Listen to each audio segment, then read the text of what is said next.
जम्मू कश्मीर से खबर आ रही है, आतंकियों के मददगार 2 सरकारी कर्मी बर्खास्त हो गए। जम्मू कश्मीर से खबर, आतंकियों के मददगार 2 सरकारी कर्मी बर्खास्त कर दिए गए हैं। एलजी मनोज सिन्हा ने बड़ी कार्रवाई की है।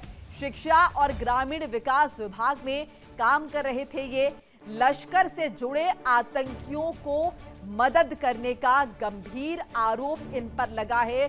2 सरकारी कर्मी हैं जिन्हें बर्खास्त कर दिया गया है और ये पता चला है कि ये लोग आतंकवादियों को मदद कर रहे थे, जिसके बाद एलजी मनोज सिन्हा ने बड़ी कार्रवाई की है और इन्हें बर्खास्त कर दिया गया है।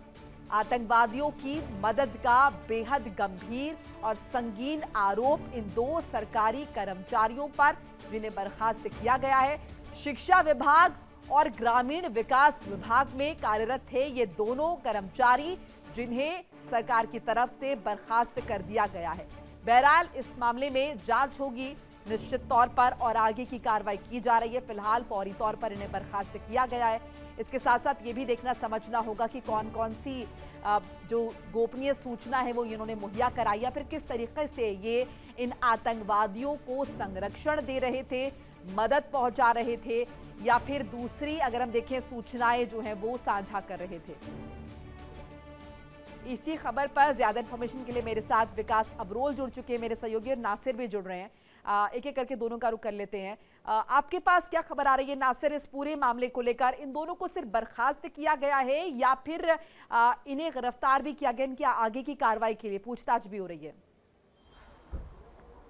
देखिए, बिल्कुल पहले इन दोनों को जो है इनकी जॉब से जो है टर्मिनेट किया गया, उसके बाद जो इनको हिरासत में लिया गया। आगे की इन्वेस्टिगेशन जो है बिल्कुल जारी है। ये पहला केस नहीं है कश्मीर घाटी में जब गवर्नमेंट एम्प्लॉइज़ को टेरर लिंक्स में जो है टर्मिनेट किया गया, उसके बाद इन पे जो है कार्रवाई भी, कानूनी कार्रवाई जो है वो शुरू की गई है।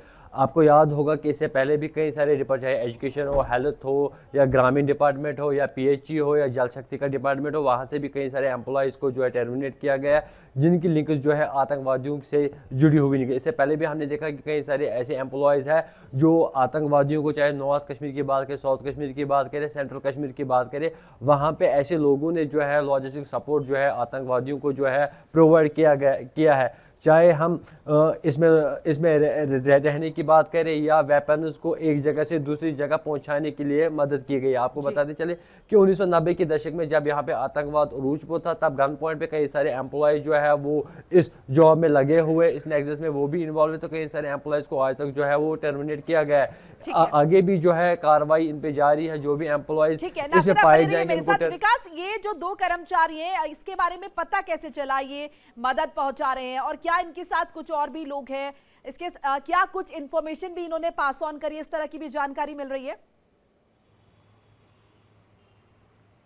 देखिए, जो पहला कर्मचारी फरत अली खांडे जिसका नाम बताया जा रहा है, 2011 में हिजबुल का एक आतंकवादी पकड़ा गया था, तो उस समय इसका नाम सामने आया था कि हिजबुल के लिए काम करता है। और दूसरा आतंकवादी मोहम्मद शमी, जिसकी बात चल रही है दूसरे आदमी की, मोहम्मद शमी, ये अप्रैल 2025 में पकड़ा गया था और ये कहीं ना कहीं लॉजिस्टिक सपोर्ट प्रोवाइड करता था लश्कर तैयबा के आतंकवादियों को। इसके पास से AK-56 ग्रेनेड और अन्य सामान भी मिला था। ऐसे में जो है लगातार इनको जो है उसके बाद इनको पकड़ा गया और इन पर केस चला और अब इनकी सर्विसेज टर्मिनेट कर दी गई हैं। आपको बता दूं, पिछले काफी समय से जम्मू कश्मीर में ऐसे लोगों पे शिकंजा कसा जा रहा है जो कहीं ना कहीं किसी तरह से भी आतंकवाद में लिप्त हों, चाहे वो ऑर्गन वर्कर्स हो या उनको किसी तरह से मदद या सूचना पहुंचाने के काम कर रहे हो। ऐसे जितने भी गवर्नमेंट एम्प्लॉइज हैं उन सबको टर्मिनेट किया जा रहा है और उनके खिलाफ केस रजिस्टर किया जा रहा है। लगातार पिछले काफी समय से जिस तरह से ऑर्गन वर्कर्स में शिकंजा कसा है, ऐसे में कहीं ना कहीं आतंकवाद की कमर टूटी है और एक बहुत बड़ी कामयाबी रही सुरक्षा बलों के लिए। और खासकर गवर्नमेंट डिपार्टमेंट जितने भी सरकारी कार्यालय थे जहां ये लोग काम कर रहे थे,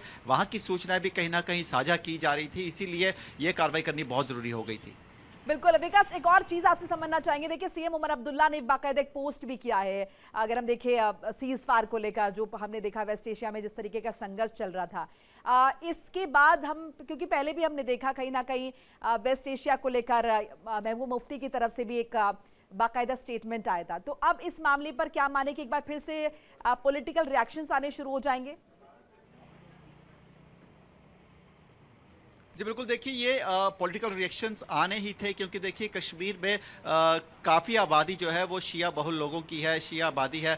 तकरीबन ऐसा बताया जाता है कि 15% के आसपास की आबादी जो है वो शिया लोगों की है। ऐसे 10 लाख के ऊपर के आसपास लोग बनते हैं। ऐसे में कहीं ना कहीं वोट बैंक तो ये पक्का है। और ऐसे में ये बयानबाजी देखिए, इतनी देर से लगातार काफ़ी समय से ये सब चीज़ें चल रही थी, और अब कहीं ना कहीं देखा जाए तो जहाँ ये पॉलिटिकल न्यूज़ भी हो सकती है, एक तरह से पॉलिटिकल स्टेटमेंट भी हो सकती है, उसके साथ कहीं ना कहीं देखा जाए तो जिस तरह से हालात बने हैं, पूरी दुनिया ही इसका जो दंश झेल रही थी, पूरी दुनिया को नुकसान हो रहा था। ऐसे में बिल्कुल। खासकर हॉर्मुज हालांकि स्ट्रेट ऑफ राहत हॉर्मुज की बात खोलना तो ये बहुत है जरूरी ही, था, क्योंकि निश्चित तौर पर इसमें कोई दो राय नहीं। बहुत बहुत शुक्रिया विकास आपका, नासिर आपका भी जुड़ने के लिए और तमाम अपडेट साझा करने के लिए।